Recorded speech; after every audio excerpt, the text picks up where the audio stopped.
அமெரிக்காவில் பயணிகள் விமானத்துடன் ஹெலிகாப்டர் மோதி விபத்து. இதுவரை 19 பேரின் சடலங்கள் மீட்பு. 64 பயணிகளை ஏற்றி வாஷிங்டன் நோக்கி சென்ற உள்ளூர் விமானம் மீது அமெரிக்க இராணுவத்தினரின் ஃபைட்டிங் ஹெலிகாப்டர் மோதி நேற்றிரவு விபத்துக்குள்ளாகி உள்ளது. விபத்துக்குள்ளான விமானமும் ஹெலிகாப்டரும் பொட்டோமேக் ஆற்றில் வீழ்ந்துள்ளதாக சர்வதேச ஊடகங்கள் செய்தி வெளியிட்டுள்ளன.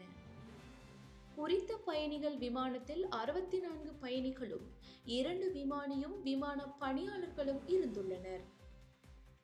விபத்து இடம்பெறுவதற்கு முன்னர் அருகில் இருந்த விமான நிலையத்தின் கட்டுப்பாட்டாளரால் ஃபைட்டிங்கில் ஈடுபட்ட ஹெலிகாப்டருக்கு அறிவித்தல் விடுக்கப்பட்ட போதிலும் எவ்வித பதிலும் கிடைக்கவில்லை என தெரிவிக்கப்பட்டுள்ளது. விபத்தில் சிக்கியுள்ளவர்களை தேடும் பணிகள் தொடர்ந்து முன்னெடுக்கப்பட்டுள்ளன. இந்நிலையில் இந்த விபத்து தொடர்பில் விசாரணைகள் ஆரம்பிக்கப்பட்டுள்ளதாக பென்டகன் அறிவித்துள்ளது.